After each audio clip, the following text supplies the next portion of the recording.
प्रिय विद्यार्थियों, आज का अपना विषय है संविधान की प्रस्तावना।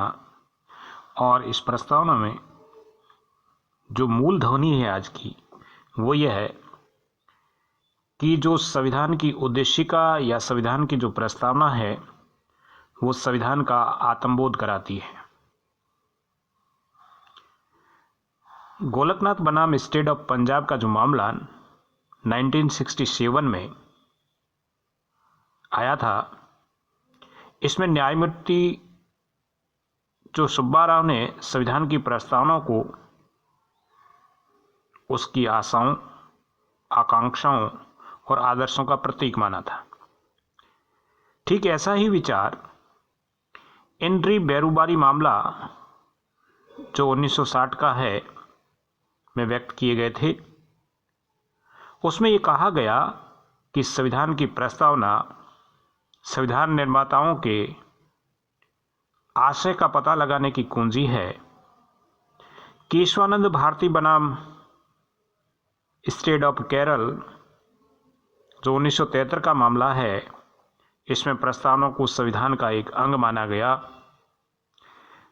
जब कभी संविधान की भाषा अस्पष्ट अथवा संदिग्ध लगती है तब प्रस्तावना की सही अर्थान्वयन में सहायता मिलती है, अर्थ जानने में सहायता मिलती है। एसआर बॉम्बे बनाम यूनियन ऑफ इंडिया का मामला जो 1994 में आया, इसमें उच्चतम न्यायालय ने प्रस्तावना को संविधान के एक अभिन्न अंग के रूप में संबोधित किया। इन सब निर्णयों के आलोक में हम ये कह सकते हैं कि संविधान की प्रस्तावना का एक स्पष्ट महत्व है और संविधान की प्रस्तावना जो है संविधान की आत्मा का बोध कराती है, आत्मा की जानकारी उपलब्ध करवाती। भारत के संविधान की प्रस्तावना से संविधान का स्वरूप सहज ही स्पष्ट हो जाता है। प्रस्तावना में संपूर्ण प्रभुत्व संपन्न, समाजवादी, पंथ निरपेक्ष, लोकतंत्रात्मक गणराज्य जैसे शब्दों का अवगाहन किया गया है, जो इसके स्वरूप का स्पष्ट संकेत देते हैं। प्रस्तावना का आरंभ हम भारत के लोगों से होता है। इससे साफ है, इससे स्पष्ट है कि भारत के संविधान का स्रोत भारत की जनता है। इसका निर्माण भारत की जनता के द्वारा निर्वाचित प्रतिनिधियों की सभा के द्वारा किया गया है, संविधान सभा के द्वारा किया गया है।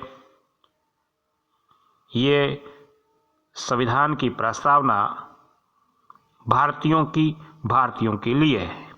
प्रस्तावना में संविधान का लक्ष्य भी परिलक्षित होता है। हमारे संविधान का लक्ष्य क्या है? हमारे संविधान का लक्ष्य है सामाजिक, आर्थिक और राजनीतिक न्याय उपलब्ध करवाना, विचार, मत, विश्वास और धर्म की स्वतंत्रता प्रदान करना, प्रतिष्ठा और अवसर की समानता देना तथा व्यक्ति की गरिमा और राष्ट्र की एकता और अखंडता सुनिश्चित करने वाली बंधुता को बढ़ावा देना। जैसा कि मैं पूर्व में कह चुका हूँ कि भारतीय जो संविधान है उसका जो स्वरूप है वो यह है, संपूर्ण प्रभुत्व का है, समाजवादी है, पंथ निरपेक्ष है, लोकतांत्रिक गणराज्य से संबंधित है। हमारे संविधान की प्रस्तावना जो है उसमें कहा गया है, हम भारत के लोग भारत को एक संपूर्ण प्रभुत्व संपन्न, समाजवादी, पंथ निरपेक्ष, लोकतांत्रिक गणराज्य बनाने के लिए।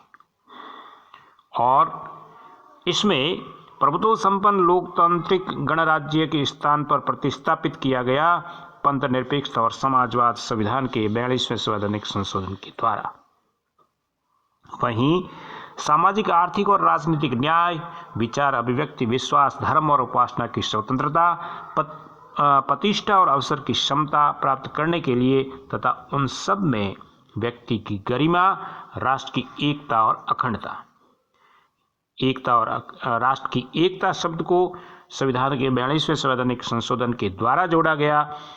बढ़ाने के लिए दृढ़ संकल्प होकर अपनी इस संविधान सभा में आज तारीख 26 नवंबर 1949 में मिति मार्क्सिस्ट शुक्ला सप्तमी संवत 2006 विक्रमी को एदत द्वारा इस संविधान को क्या कर रहे हैं, अंगीकृत, अधिनियमित और आत्मार्पित कर रहे हैं। यानी इस संविधान के समक्ष हम नतमस्तक हो रहे हैं, इस संविधान को हम स्वीकार कर रहे हैं।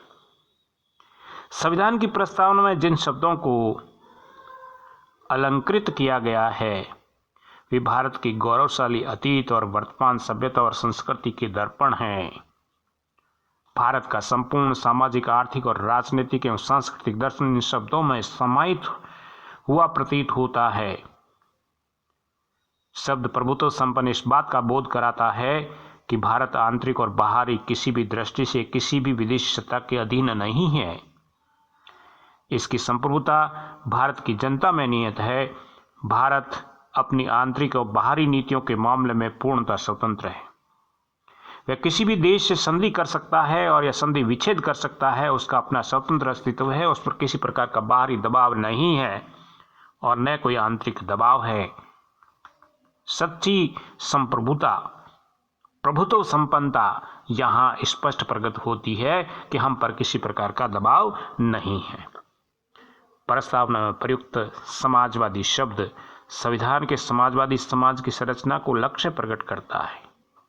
DS नकारा बनाम यूनियन ऑफ इंडिया के मामले में उच्चतम न्यायालय ने समाजवाद की व्याख्या करते हुए कहा कि समाजवाद का मूल तत्व कर्मकारों और समाज के कमजोर वर्गों के जीवन को ऊंचा उठाना है। यह आर्थिक समानता और अन्य के समान वितरण का पक्षधर है। यह गांधीवाद और मार्क्सवाद का मिश्रित अद्भुत मिश्रण है, जिसका झुकाव जो है वो गांधीवाद की ओर अधिक है। एक्सेलवियर बनाम यूनियन ऑफ इंडिया के मामले में उच्चतम न्यायालय ने समाजवाद शब्द का अर्थ स्पष्ट करते हुए कहा कि समाजवाद समाज की संरचना के अंतर्गत राष्ट्रीयकरण एवं राज्य स्वामित्व की प्रवृत्ति को प्रोत्साहन दिया जाना चाहिए, लेकिन साथ ही निजी संपत्ति एवं कारखानों की बहुलता एवं मान्यता वाले इस देश में निजी स्वामित्व वाले वर्ग के हितों की भी उपेक्षा नहीं की जा सकती। शब्द पंथ निरपेक्ष संविधान के 42वें संवैधानिक संशोधन की उपज है। ये एक ऐसे राज्य की परिकल्पना है जिसमें सभी धर्मों को समान महत्व प्रदान किया गया है। यह किसी धर्म को राजधर्म घोषित नहीं करता, किसी एक धर्म विशेष में विश्वास नहीं करता। यह विश्वास, धर्म और उपासना की स्वतंत्रता को परिलक्षित करता है। वहीं देश की एकता, अखंडता और प्रभुता संघीय शासन के प्रमुख लक्षण हैं। देश के सर्वांगीण विकास के प्रमुख घटक भी हैं। अतः इन्हें अक्षुण्य बनाए रखना बहुत आवश्यक है। यही कारण है कि संविधान के 42वें संवैधानिक संशोधन के द्वारा प्रस्तावना में अखंडता शब्द को समाहित किया गया। एक ऐसा संप्रत्यय है, एक ऐसा शब्द है जिसके आधार पर अनुच्छेद 19 में प्रदत्त स्वतंत्रता को निर्बंधित किया जा सकता है। शब्द गणतंत्र वंशानुगत राजतंत्र के उन्मूलन का द्योतक है। जब राज्याध्यक्ष देश की जनता द्वारा निर्वाचित व्यक्ति होता है, भारतीय गणतंत्र की संघीय शक्तियां राष्ट्रपति में नियत है, जो संसद और विधानसभा के सदस्यों द्वारा सदस्य होते हैं, निर्वाचित व्यक्ति होते हैं। इस प्रकार भारत में देश का सर्वोच्च राज्याध्यक्ष या राष्ट्राध्यक्ष जो होता है वो प्रत्यक्ष रूप से निर्वाचित नहीं होकर अप्रत्यक्ष रूप से जनता के द्वारा निर्वाचित है, लेकिन वंशानुगत नहीं है। इस प्रकार संविधान की प्रस्तावना संविधान के लक्ष्यों को, संविधान के उद्देश्यों को स्पष्ट करती है, आत्मबोध कराती है। संविधान के निर्माण से लेकर अब तक उतने लंबा सफ़र तय किया है। इस सफ़र में इसने समाजवादी, पंथ निरपेक्ष, अखंडता जैसे आदर्शों को अपने ही में समाहित किया है। और आज हम विश्व के सफलतम संविधानों में भारत के संविधान की गणना होती है। दुनिया के संविधानों में सबसे बड़ा संविधान जो भारत का माना जाता है, और इस संविधान को एक पवित्र दस्तावेज माना गया है। वहीं दुनिया के स्तर पर भी अपना एक विशेष महत्व रखता है भारत का संविधान। तो स्पष्ट है कि संविधान की जो प्रस्तावना है वो संविधान की हमारी भूमिका है, संविधान की भावनाओं को स्पष्ट करने का एक मिरर है, एक दर्पण है जो स्पष्ट करती है कि संविधान में किन किन बातों को स्थान दिया गया है और संविधान का आदर्श क्या है, संविधान का जो दर्शन क्या है, संविधान की आत्मा क्या है और संविधान का आत्मबोध किस प्रकार से स्पष्ट होगा, ये सारा का सारा प्रस्तावना में निहित है।